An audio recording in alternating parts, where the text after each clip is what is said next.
আসসালামু আলাইকুম everyone, welcome to my channel. আজকে আমি আপনাদের সঙ্গে শেয়ার করব খুবই ফেমাস আর ইফতারে দোকানের মতো স্বাদের ডিমের আলুর চপ রেসিপি। একদমই সহজ আর একদমই কম সময়ে ডিম আলুর চপ রেসিপিটি তৈরি করে দেখাবো। আশা করছি আপনাদের কাছে অনেক ভালো লাগবে আর সহজও লাগবে। তাহলে আর কথা না বাড়িয়ে চলে যাচ্ছি পুরো রেসিপিতে। প্রথমে এই রেসিপিটি তৈরি করার জন্য আমাদের লাগবে সিদ্ধ করা ডিম। আর আমি এখানে 3টি সিদ্ধ করা ডিম নিয়েছি আর ডিমের খোসাগুলোকে ছাড়িয়ে নিয়েছি। এবার আমি এই ডিমগুলোকে 4 ভাগে ভাগ করে কেটে নিচ্ছি। আমি একটা ডিমকে 4 ভাগে ভাগ করে নিচ্ছি। আপনারা চাইলে 2 ভাগেও ভাগ করতে পারেন, আবার চাইলে আস্ত ডিমকেও চপ করতে পারেন। আমার এখানে ডিমগুলো কেটে নেওয়া হয়ে গেছে। এখন আমি এই ডিমগুলোকে একটা সাইডে সরিয়ে রেখে দিচ্ছি। এরপর আমি একটা মিক্সিং বোলে নিয়ে নিচ্ছি 2টি সিদ্ধ করা আলু। আমি আলুগুলোকে একটু ভালোভাবে ম্যাশ করে নিয়েছি সিদ্ধ করে।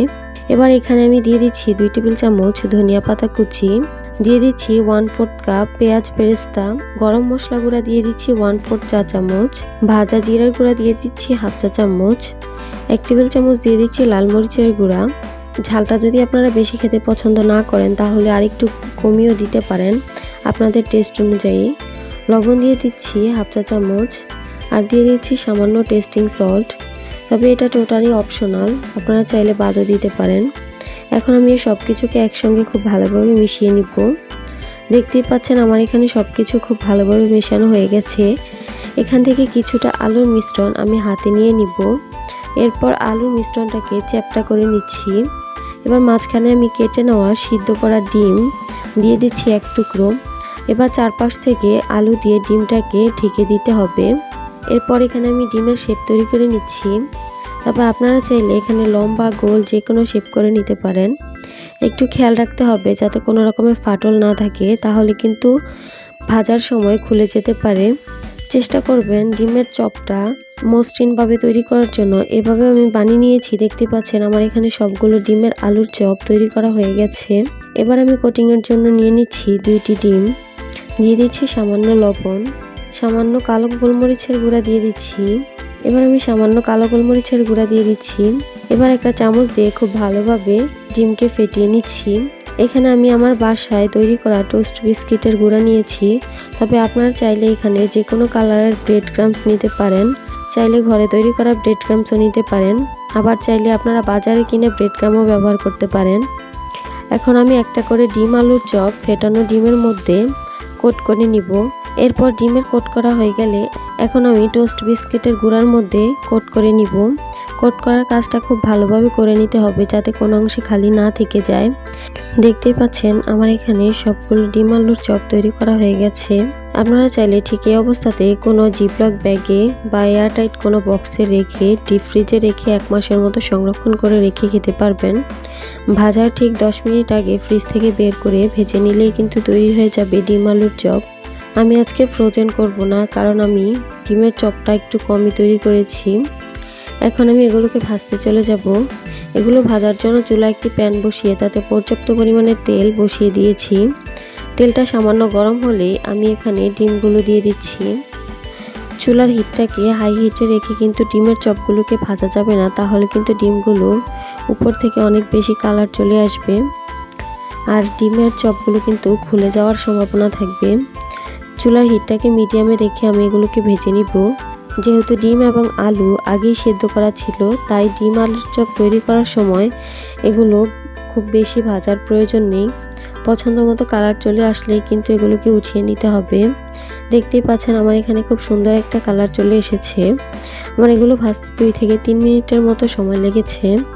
এখন আমি একটা ছাঁকনিতে করে তেল ছড়িয়ে এগুলোকে উঠিয়ে নিচ্ছি। দেখতেই পাচ্ছেন ডিম আলুর চপ দেখতে অনেক বেশি সুন্দর হয়েছে আর একদমই কোনো রকমের ঝামেলা ছাড়াই অল্প কিছু উপকরণে তৈরি করে নেওয়া গেল।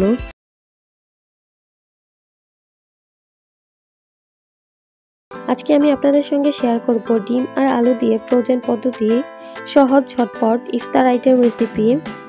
একবার ইফতার বানিয়ে পুরো 1 মাস জুড়ে সংরক্ষণ করে রেখে খেতে পারবেন। চাইলে রমজানের আগেই তৈরি করে রেখে দিতে পারেন। তৈরি করা একদমই সহজ আর ঘরে থাকা একদম অল্প কিছু উপকরণেই আপনারা তৈরি করে ফেলতে পারবেন এই মজাদার ইফতার আইটেমটি। আশা করছি আমার আজকের এই সহজ রেসিপিটি আপনাদের কাছে অনেক ভালো লাগবে আর সহজও লাগবে। চলুন তাহলে কথা না বাড়িয়ে চলে যাচ্ছি পুরো রেসিপিতে। এই রেসিপিটি তৈরি করার জন্য প্রথমে আমি একটা ডো তৈরি করে নিব। তার জন্য চুলায় একটি প্যান বসিয়ে আমি দিয়ে দিচ্ছি 1 কাপ নর্মাল টেম্পারেচারে থাকা পানি। এর সঙ্গে আমি দিয়ে দিচ্ছি 1/4 চা চামচ লবণ, 1 টেবিল চামচ দিয়ে দিচ্ছি বাটার। বাটারের পরিবর্তে আপনারা চাইলে কিন্তু এখানে তেলও দিতে পারেন, তবে বাটারটা দিলে কিন্তু ফ্লেভারটা অনেক বেশি ভালো আসে। পানিটাতে খুব ভালোভাবে বলক চলে আসলে এখন আমি এখানে দিয়ে দিচ্ছি 1 কাপ ময়দা। 1 কাপ ময়দার জন্য এখানে আমি 1 কাপ নিয়েছি পানি। এটাই কিন্তু সুন্দরভাবে পারফেক্ট ডো তৈরি করা হয়ে যাবে। পানির সঙ্গে ময়দাটাকে খুব ভালোভাবে মিশিয়ে নিতে হবে। এরপর আমি চুলাটাকে অফ করে দিব। এই ডোটাকে আমি একটা ঢাকনা দিয়ে ঢেকে রেখে দিব কিছুটা ঠান্ডা হয়ে যাওয়ার জন্য। এবার আমি তৈরি করে নিব আলু ডিমের পুরটা। তার জন্য চুলায় একটি প্যান বসিয়ে তাতে দিয়ে দিচ্ছি 2 টেবিল চামচ রান্না করা রেগুলার তেল। এরপর এখানে আমি দিয়ে দিচ্ছি 2 টেবিল চামচ পেঁয়াজ কুচি। এই পেঁয়াজ কুচিটাকে আমি কিছুক্ষণ নেড়েচেড়ে ভেজে নিচ্ছি, তবে পেঁয়াজ কুচিটাকে কিন্তু আমি একদমই লালচে করে ফেলবো না, পেঁয়াজ কুচিটাকে একটু নরম করে ভেজে নিব। এরপর এখানে আমি দিয়ে দিচ্ছি গ্রেট করে নেওয়া 1/2 চা চামচ আদা এবং 1/2 চা চামচ রসুন। এবার এখানে আমি দিয়ে দিচ্ছি 1/2 চা চামচ লাল মরিচের গুঁড়া, গরম মশলার গুঁড়া দিয়ে দিচ্ছি 1/2 চা চামচ, 1/2 চা চামচ দিয়ে দিচ্ছি ভাজা জিরার গুঁড়া, হলুদ গুঁড়া দিয়ে দিচ্ছি 1/4 চা চামচ। আমি সব কিছুকে আবারও একসঙ্গে খুব ভালোভাবে মিশিয়ে নিচ্ছি। এবার এখানে আমি দিয়ে দিব একটা টমেটো কুচি। এবার আমি আবারও সব কিছুকে একসঙ্গে 1 মিনিটের মতো ভেজে নিব। 1 মিনিট পর এবার আমি এখানে দিয়ে দিব সিদ্ধ করা 2টি আলু। আমি এই আলুগুলোকে একটু হাত দিয়ে চটকে দিয়ে দিচ্ছি, তবে আপনারা চাইলে কিন্তু আলুগুলোকে গ্রেট করেও নিতে পারেন, তবে আমার কাছে মনে হয় এভাবে হাত দিয়ে চটকে দিলে এগুলো খেতে বেশি মজা লাগে। এবার এখানে আমি দিয়ে দিব 1/4 চা চামচ লবণ। এবার আমি আবারও সব কিছুকে একসঙ্গে খুব ভালোভাবে মিশিয়ে নিচ্ছি। প্রায় 2 থেকে 3 মিনিটের মতো আমি সব কিছুকে খুব ভালোভাবে মিশিয়ে নিয়েছি। এরপর এখানে আমি 3টি সিদ্ধ করা ডিম নিয়েছি।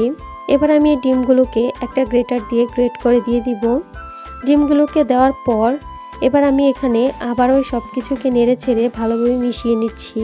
এরপর এখানে আমি দিয়ে দিচ্ছি 1 টেবিল চামচ কাঁচামরিচ কুচি, দিয়ে দিচ্ছি 1 টেবিল চামচ ধনিয়া পাতা কুচি। এবার আবারও সব কিছুকে একসঙ্গে ভালোভাবে নেড়ে ছেড়ে মিশিয়ে নিচ্ছি। রোল তৈরি করার জন্য আমাদের এখানে আলু ডিমের পুরটা কিন্তু একদমই তৈরি। এখন আমি চুলাটাকে অফ করে দিয়ে এই পুরটাকে অন্য একটা বাটিতে উঠিয়ে নিচ্ছি। এইদিকে আমি আগে থেকে যে ডোটা তৈরি করে রেখেছিলাম সেটাকে আমি কিছুক্ষণের জন্য খুব ভালোভাবে মসৃণ করে নিচ্ছি। এবার আমি এই ডোটাকে ছোট ছোট করে লেচি কেটে নিব। রোলের জন্য আমাদের ছোট আর পাতলা করে রুটি বেলে নিতে হবে। সামান্য ময়দা ছিটিয়ে আমি একটা পাতলা করে রুটি বেলে নিচ্ছি। রুটিটাকে একটু পাতলা করে বেলে নিতে হবে আর ছোট করে বেলে নিতে হবে। দেখতে পাচ্ছেন আমার এখানে খুব সুন্দর একটা পাতলা রুটি বেলা তৈরি করা হয়ে গেছে। এবার তৈরি করে রাখা পুরটা থেকে আমি কিছুটা পুর এখানে একটা সাইডে দিয়ে দিব। তারপর আমি 2 পাশ থেকে এভাবে করে ভাঁজ দিয়ে নিব। আর এই ভাঁজটা কিন্তু অনেক বেশি সহজ, একদমই যে কেউ দেখলেই কিন্তু তৈরি করে নিতে পারেন।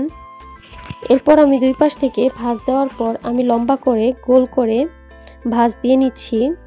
এখানে আসলে বলে বোঝানোর মতো কিছু নেই, দেখি একটু বুঝে নিতে হবে আমি কাজটা ঠিক কিভাবে করছি। এখানে কোনো রকমের পানির প্রয়োজন নেই, এমনিতেই দেখবেন খুব সুন্দরভাবে লেগে গেছে।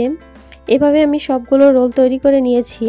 এবার আমি কোটিংয়ের জন্য এখানে নিয়ে নিচ্ছি 2টি ডিম। এরপর এখানে আমি দিয়ে দিচ্ছি সামান্য লবণ। এরপর আমি দিয়ে দিচ্ছি সামান্য কালো গোলমরিচের গুঁড়া।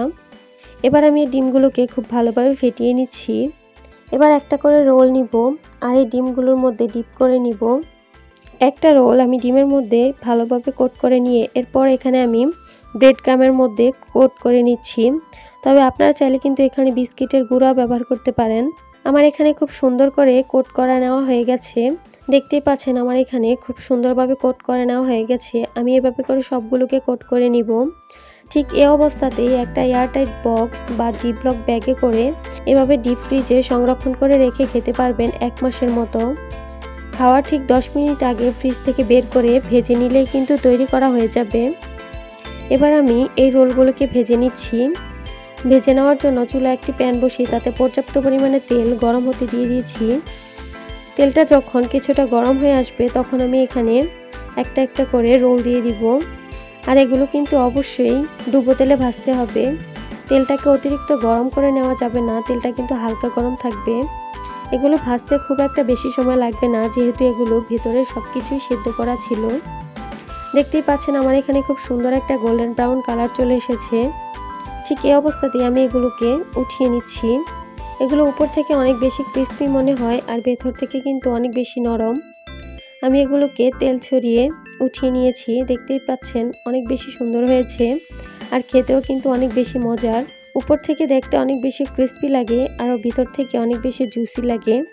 দেখতে যেমন সুন্দর, খেতেও কিন্তু অনেক বেশি মজার।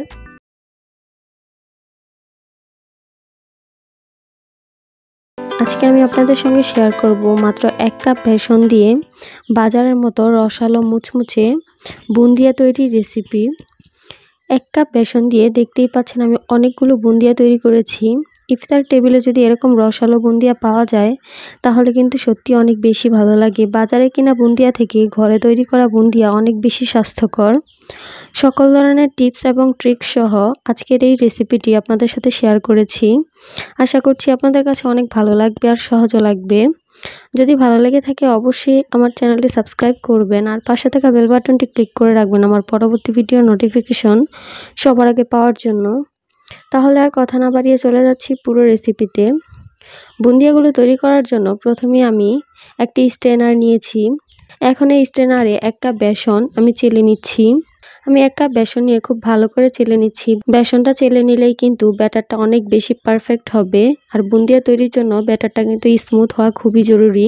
বেসনটাকে চেলে নেওয়া হয়ে গেলে এবার এখানে আমি দিয়ে দিচ্ছি নর্মাল টেম্পারেচারে থাকা 1/2 কাপ পানি। তবে পানিটা আমি কিন্তু একসাথে দিব না, পানিটা আমি অল্প অল্প করে দিব আর মিশাতে থাকবো। বেসনের মিশ্রণটাকে খুব ভালোভাবে মিশিয়ে নিতে হবে যাতে কোনো রকমের দানা বা লাম্পস না থাকে। আমি 1/2 কাপ পানির সঙ্গে বেসনটাকে খুব ভালোভাবে ফেটিয়ে নিচ্ছি। আমি একটা হ্যান্ড হুইক্স দিয়ে ফেটিয়ে নিচ্ছি, তবে আপনারা চাইলে কিন্তু হাত দিয়ে ফেটিয়ে নিতে পারেন। তবে আমার কাছে মনে হয় হাত দিয়ে ফেটিয়ে নিলেই কিন্তু বেশি ভালো হয়। ব্যাটারটা হাত দিয়ে ফেটিয়ে নিলে কিন্তু আমার কাছে মনে হয় অনেক বেশি স্মুথ হবে। যখন দেখবেন ব্যাটারটার মধ্যে ঠিক এরকম একটা ভাব চলে এসেছে তখন 5 থেকে 6 মিনিটের মতো আবারও ঠিক ভালো করে ফেটিয়ে নিতে হবে। বেসনের ব্যাটারটাকে যত বেশি করে ফাটাবেন ততই কিন্তু ভালোভাবে এই বুন্দিয়াগুলো তৈরি হবে, অর্থাৎ অনেক বেশি ফুলকো হবে আর একদম গোল গোল হবে। 5 মিনিট ধরে ব্যাটারটাকে খুব ভালোভাবে ফেটিয়ে নেওয়ার পর এবার ব্যাটারটাকে ঠিক মতন ফেটানো হয়েছে কিনা এটা আমি একটু চেক করে নিচ্ছি। তার জন্য আমি 1 কাপ পানির মধ্যে 1 ড্রপ ব্যাটার দিয়ে দিচ্ছি। দেখতেই পাচ্ছেন খুব দ্রুতই কিন্তু ড্রপটা উপরে ভেসে উঠেছে, তার মানে আমাদের এই ব্যাটারটা কিন্তু একদমই ভালোভাবে ফেটানো হয়ে গেছে। এই ব্যাটারটাতে যদি ড্রপটা একটু সময় নিয়ে উপরে ভেসে উঠতো তাহলে কিন্তু আমাদের এই বুন্দিয়াগুলো একটু চ্যাপ্টা হয়ে যেত। আর যদি উপরে ভেসে নাই আসতো তাহলে কিন্তু এই ব্যাটার দিয়ে কখনোই বুন্দিয়া তৈরি করা যাবে না। এখন আমার এই ব্যাটারটা একটু ঘন রয়েছে তাই আমি কিছুটা পানি দিয়ে আবারও ব্যাটারটাকে মিশিয়ে নিচ্ছি। আমার এখানে টোটাল 1 কাপ থেকে কিছুটা কম পানি লেগেছে, তবে আপনাদের ক্ষেত্রে আরও কম বা বেশিও লাগতে পারে। ব্যাটারের ঘনত্বটা দেখে আপনাদের একটু বুঝে নিতে হবে আমি ব্যাটারের ঘনত্বটা ঠিক কীরকম রেখেছি, অর্থাৎ বুন্দিয়া তৈরির পারফেক্ট ব্যাটারটা ঠিক কীরকম থাকবে। আমি আপনাদেরকে দেখিয়ে দিচ্ছি ব্যাটার ঘনত্বটা ঠিক কীরকম রেখেছি। আমার ব্যাটারটা এখানে পারফেক্টভাবে তৈরি করা হয়ে গেছে। এখন আমি এই ব্যাটারটা থেকে 1 কাপ ব্যাটার একটা বাটিতে নিয়ে নিচ্ছি, কেননা বাজারে আমরা কিন্তু বিভিন্ন রকমের বুন্দিয়া দেখতে পাই। আজকে আমি এখানে 2 রকমের বুন্দিয়া তৈরি করব। আমি 1 কাপ ব্যাটারের মধ্যে দিয়ে দিচ্ছি সামান্য রেড ফুড কালার। ব্যাটারটার সঙ্গে মিশিয়ে নিচ্ছি। আমি এখানে রেড ফুড কালার দিয়েছি, আপনারা চাইলে কিন্তু অন্য যে কোনো কালার ব্যবহার করতে পারেন। তবে এটা কিন্তু একেবারেই অপশনাল, চাইলে বিভিন্ন কালার তৈরি করতে পারেন, আবার চাইলে শুধুমাত্র 1 কালারও তৈরি করতে পারেন। এখন আমি বুন্দিয়া তৈরি করতে চলে যাব। বুন্দিয়াগুলোকে ডুবো তেলে ভাজতে হবে, তাই এখানে আমি পর্যাপ্ত পরিমাণে তেল গরম হতে দিয়েছি। বুন্দিয়া তৈরির একটা টিপস হচ্ছে অবশ্যই তেলটাকে খুব ভালোভাবে গরম করে নিতে হবে। বুন্দিয়ার জন্য আমি এখানে একটা তেলের চামচ নিয়েছি, আমার মনে হয় এরকম তেলের চামচ আপনাদের সবার বাসায়ই থাকবে। এই তেলের চামচটা দিয়ে আমি আজকে বুন্দিয়াগুলো তৈরি করব। এবার আমি ছিদ্রযুক্ত তেলের চামচের উপরে একটু একটু করে ব্যাটার দিয়ে দিব। তবে তেল আর এই তেলের চামচের মাঝখানে দূরত্ব থাকবে 5 থেকে 6 আঙ্গুলের মতো। ব্যাটারটা এই চামচে দেওয়ার পর কোনোভাবে চামচটা নাড়াচাড়া করা যাবে না। যদি চামচটা নাড়াচাড়া করেন তাহলে কিন্তু বুন্দিয়াগুলো লেজ বেড়ে হয়ে যাবে, দেখতে ভালো লাগবে না। যখন দেখবেন আর পড়ছে না তখন এই ব্যাটারটাকে সরিয়ে নিতে হবে। আর প্রতিবারই কিন্তু ব্যাটারটা দেওয়ার আগে চামচটাকে খুব ভালোভাবে পরিষ্কার করে নিতে হবে। তেলটা যেহেতু অনেক বেশি গরম তাই এগুলো ভাজতে খুব একটা বেশি সময় লাগবে না। আমি 1 মিনিটের থেকে আরও কিছুটা কম সময় এগুলোকে ভেজে নিয়েছি, তারপর তেল ঝরিয়ে উঠিয়ে নিচ্ছি। এবার আমি লাল বুন্দিয়াগুলো ভেজে নিব। ঠিক একইভাবে তেলটা খুব ভালোভাবে গরম রাখতে হবে আর চামচটাও কিন্তু ক্লিন করে নিতে হবে। আর চামচটাকে অবশ্যই নাড়াচাড়া করা যাবে না, তাহলে কিন্তু বুন্দিয়াগুলোতে লেজ বের হয়ে যাবে। আর লাল বুন্দিয়াগুলো অবশ্যই চেষ্টা করবেন আরও কিছুটা কম সময় ভাজার জন্য, কারণ লাল কালারটা কিন্তু বেশি সময় ভাজলে কালারটা নষ্ট হয়ে যাবে। এখন আমি এই বুন্দিয়াগুলোকে তেল ঝরিয়ে উঠিয়ে নিচ্ছি। দেখতে পাচ্ছেন মাশাআল্লাহ একদম খুব সুন্দর মুক্তদানার মতো হয়েছে বুন্দিয়াগুলো। আমি আপনাদেরকে একটা একটা করে বুন্দিয়া ভেঙে দেখিয়ে দিচ্ছি কতটা ক্রিস্পি হয়েছে। কারণ বুন্দিয়াগুলো যদি ক্রিস্পি না হয় তাহলে কিন্তু বুন্দিয়ার ভিতরে একদমই পারফেক্টভাবে তৈরি করা হয়েছে এই বুন্দিয়াগুলোকে। এবার আমি সবগুলো বুন্দিয়াকে একসঙ্গে করে নিব। এরপর একটা বাটিতে করে সাইডে সরিয়ে রেখে দিব ঠান্ডা হয়ে যাওয়ার জন্য। এদিকে আমি চিনির শিরাটা তৈরি করে নিব। চুলায় একটি পাত্র বসিয়ে তাতে আমি দিয়ে দিচ্ছি 1 কাপ পরিমাণ চিনি, দিয়ে দিচ্ছি 1/2 কাপ পানি। চিনির জন্য যদি আপনারা 1/2 কাপ পানি দেন তাহলে কিন্তু এটা হবে সঠিক মেজারমেন্ট। 1 কাপ চিনির জন্য 1/2 কাপ পানি। তাহলে আর শিরার মধ্যে কোনো রকমের 2 তার বা 1 তার তৈরি করতে হবে না। ভালোভাবে নেড়েচেড়ে মিশিয়ে নিচ্ছি আর অপেক্ষা করব চিনিটা গলে গিয়ে ভালোভাবে মিশে যাওয়া পর্যন্ত, আর একটা বলক চলে আসা পর্যন্ত। বলক চলে আসার পর কিন্তু এই শিরাটাকে আর জাল করা যাবে না। শিরাটাকে কিন্তু এর থেকে বেশি ঘন করা যাবে না। শিরাটাতে যখন ভালোভাবে বলক চলে এসেছে তখন আমি এখানে দিয়ে দিচ্ছি 1 টেবিল চামচ লেবুর রস। এই লেবুর রস দেওয়ার কারণে শিরাটাতে আর চিটচিটে হয়ে থাকবে না। এবার আমি শিরাটাকে চুলা থেকে নামিয়ে নিব নেড়েচেড়ে, এর থেকে বেশি আর ঘন করা যাবে না। এবার আমি বুন্দিয়াগুলোকে শিরার মধ্যে দিয়ে দিচ্ছি। তবে একটা ব্যাপার খেয়াল রাখতে হবে, শিরাটা যেন একদমই গরম থাকে, কোনোভাবে শিরাটা যেন ঠান্ডা হয়ে না যায়। শিরার মধ্যে বুন্দিয়াগুলো দিয়ে দেওয়ার পর আমি নেড়েচেড়ে খুব ভালোভাবে শিরার মধ্যে এগুলোকে মিশিয়ে নিচ্ছি। খুব ভালোভাবে শিরার মধ্যে মিশিয়ে নিতে হবে যাতে বুন্দিয়াগুলোর মধ্যে খুব ভালোভাবে শিরাটা মিশে যায়। এখন যদিও মনে হচ্ছে শিরাটা অনেক বেশি রয়ে গেছে, তবে কিছু সময় পর শিরাটা কিন্তু একদম টেনে নিবে বুন্দিয়াগুলো। এখন আমি একটা ঢাকনা দিয়ে ঢেকে রেখে দিব 1 ঘন্টার জন্য। আর 1 ঘন্টার মধ্যে দেখতে পাচ্ছেন শিরাটা টেনে নিয়েছে। দেখতে পাচ্ছেন এই বুন্দিয়াগুলো একদমই সুন্দরভাবে তৈরি হয়ে গেছে। শিরাটা দেখুন একদম বুন্দিয়াগুলোকে খুব ভালোভাবে টেনিয়ে নিয়েছে। এভাবে যদি আপনারা বুন্দিয়াগুলো তৈরি করেন তাহলে কিন্তু 2 সপ্তাহের মতো রেখে খেতে পারবেন। প্রথম 1 সপ্তাহ বাইরে রেখে খেতে পারবেন আর পরের 1 সপ্তাহ নরমাল ফ্রিজে রেখে খেতে পারবেন।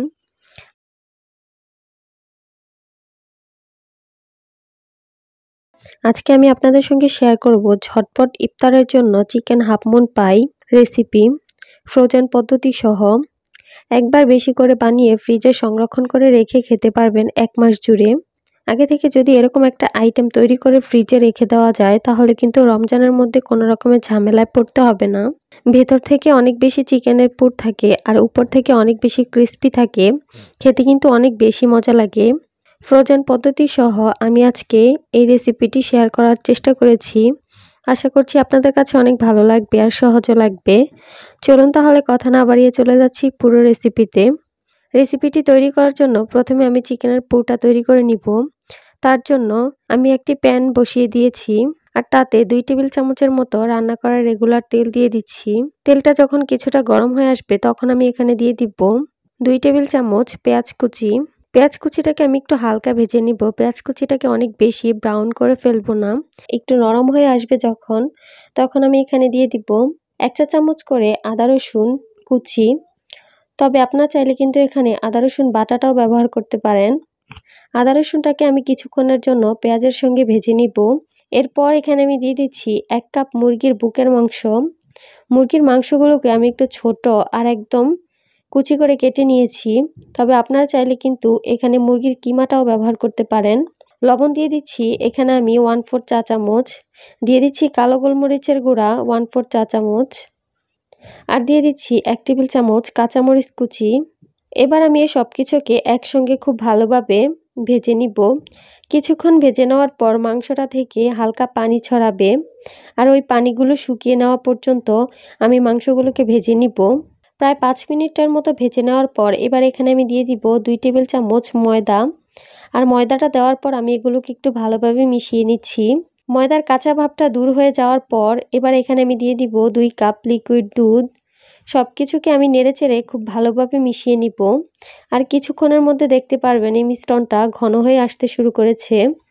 ময়দা আর লিকুইড দুধ দিয়ে আমরা মূলত এখানে হোয়াইট সসটা তৈরি করেছি। যখন দেখবেন ঘন হওয়া শুরু করবে তখন এখানে আমি দিয়ে দিব হাফ কাপ গাজর কুচি আর দিয়ে দিব হাফ কাপ স্প্রিং অনিয়ন। চাইলে এখানে আপনারা বাঁধাকপি বা ক্যাপসিকামও ব্যবহার করতে পারেন। কিছুক্ষণের মধ্যেই দেখবেন পুরোটা অনেকটাই ক্রিমি হয়ে গেছে। এবার এখানে আমি দিয়ে দিব 1 টেবিল চামচ চিনি। আর চিনিটা দেওয়ার পর আমি আবারও সব কিছুকে একসঙ্গে খুব ভালোভাবে মিশিয়ে নিচ্ছি। এই অবস্থায় আমি এই পুরটাকে চুলা থেকে নামিয়ে নিব, কারণ ঠান্ডা হয়ে যাওয়ার পর এই পুরটা কিন্তু আরও অনেকটাই টাইট হয়ে যাবে। এখন আমি ডোটা তৈরি করে নিব। একটা প্যানে আমি নিয়ে নিচ্ছি 1 কাপ পানি, সঙ্গে দিয়ে দিচ্ছি 1/4 চা চামচ লবণ, 1 টেবিল চামচ দিয়ে দিচ্ছি বাটার। তবে বাটারের পরিবর্তে আপনারা চাইলে এখানে কিন্তু তেলও ব্যবহার করতে পারেন, তবে বাটারের ফ্লেভারটা কিন্তু অনেক বেশি সুন্দর আসে। পানিতে যখন খুব ভালোভাবে বলক চলে আসবে তখন আমি এখানে দিয়ে দিব 1 কাপ ময়দা। 1 কাপ ময়দার জন্য আমি এখানে 1 কাপ পানি ব্যবহার করেছি, এটাই কিন্তু সঠিক মেজারমেন্ট। ময়দাটা দেওয়ার সঙ্গে সঙ্গে খুব ভালোভাবে একসঙ্গে সব কিছুকে মিশিয়ে নিতে হবে আর নাড়াচাড়ার মধ্যে রাখতে হবে, আর অবশ্যই চুলাটাকে একদম কমিয়ে লোতে রাখতে হবে। এবার আমি এই ডোটাকে একটা ছড়ানো প্লেটে নিয়ে নিচ্ছি, তারপর কিছুটা গরম থাকা অবস্থাতেই আমি খুব ভালোভাবে মথে একদম স্মুথ করে নিচ্ছি। ডোটা যখন খুব ভালোভাবে সফট আর স্মুথ হয়ে যাবে তখন আমি এখান থেকে অর্ধেকটা ডো নিয়ে নিব। একটু সামান্য ময়দা ছিটিয়ে আমি এই ডোটাকে একটা বড় রুটি বেলে নিচ্ছি। একদম পাতলা বা অনেক বেশি মোটা না, আমরা নর্মালি বাসায় যেভাবে রুটি বানাই এই রুটিটাও ঠিক সেরকমই হবে। রুটিটা বেলা হয়ে গেলে আমি একটা কুকি কাটার দিয়ে খুব ছোট ছোট করে রুটি কেটে নিব। তবে আপনাদের হাতের কাছে যদি এরকম কুকি কাটার না থাকে তাহলে কোনো স্টিলের গ্লাস বা বয়ামের মুখ দিয়েও কিন্তু কেটে নিতে পারেন। এবার আমি এখানে ছোট রুটিগুলো থেকে একটা রুটি নিব, আর এই রুটিটার মাঝখানে আমি আগে থেকে যে চিকেনের পুরটা তৈরি করে রেখেছিলাম সেখান থেকে কিছুটা পুর দিয়ে দিচ্ছি। আমি এখানে 1 টেবিল চামচের মতো পুর দিয়েছি। এবার আমি দুই পাশ থেকে এনে রুটিটার মুখ দুই পাশ থেকে খুব ভালোভাবে সিল করে দিচ্ছি। হাতের সাহায্যে মুখটাকে খুব ভালোভাবে চেপে চেপে বন্ধ করে দিতে হবে, তা না হলে কিন্তু তেলে ভাজার সময় খুলে যেতে পারে। তারপর হাত দিয়ে ভালোভাবে সেটাকে সুন্দর করে নিতে হবে। দেখতেই পাচ্ছেন আমার এখানে খুব সুন্দর একটা হাফ মুন তৈরি করা হয়ে গেছে। এভাবে করে আমি সবগুলো হাফ মুন তৈরি করে নিব। এবার আমি এগুলোকে কোটিং করে নিব। তার জন্য একটা বাটিতে আমি নিয়ে নিচ্ছি একটি রুম টেম্পারেচারে থাকা ডিম। এবার এখানে আমি দিয়ে দিচ্ছি 1 চিমটি কালো গোলমরিচের গুঁড়া, দিয়ে দিচ্ছি 1 চিমটি লবণ। এরপর এই ডিমটাকে আমি খুব ভালোভাবে ফেটিয়ে নিব। খুব ভালোভাবে ফেটিয়ে নেওয়া হয়ে গেলে এবার এখানে আমি একটা করে পাই দিব, আর এই ডিমের মধ্যে উল্টে পাল্টে খুব ভালোভাবে ডিপ করে নিব। কোটিংয়ের জন্য আমি এখানে নিয়েছি ব্রেড ক্রাম। চাইলে এখানে আপনারা টোস্ট বিস্কিটের গুঁড়াও নিতে পারেন বা পাউরুটির গুঁড়াও নিতে পারেন। ভালোভাবে কোটিং করে নেওয়ার পর আপনারা চাইলে এই অবস্থাতেই কোনো এয়ারটাইট বক্স বা জিপলক ব্যাগে করে সংরক্ষণ করে রেখে খেতে পারবেন 1 মাসের মতো। খাওয়ার ঠিক 10 মিনিট আগে ফ্রিজ থেকে নামিয়ে ভেজে নিলেই কিন্তু তৈরি হয়ে যাবে একটা মজাদার নাস্তার আইটেম। আর এই ইফতারিতে তো এগুলো খেতে অনেক বেশি মজা লাগে। বাকি পাইগুলোকে আমি ভেজে নিব। আমি এগুলোকে ভাজার জন্য চুলা একটি প্যান বসিয়ে তাতে পর্যাপ্ত পরিমাণে তেল গরম হতে দিয়ে দিয়েছি। তেলটা যখন কিছুটা গরম হয়ে আসবে তখন আমি এখানে একে একে চিকেন পাইগুলো দিয়ে দিব। তবে তেলটাকে কিন্তু অতিরিক্ত গরম করে রাখা যাবে না, তাহলে কিন্তু দেওয়ার সঙ্গে সঙ্গে উপর থেকে অনেক দ্রুত কালার চলে আসবে আর ভিতর থেকে কাঁচা রয়ে যাবে। এগুলো ভাজতে খুব বেশি একটা সময় লাগবে না, চুলার মিডিয়াম হিটে এগুলোকে ভেজে নিতে হবে। উপর থেকে যখন ক্রিস্পি হয়ে যাবে আর খুব সুন্দর একটা কালার চলে আসবে তখনই তেল ঝরিয়ে এগুলোকে উঠিয়ে নিব।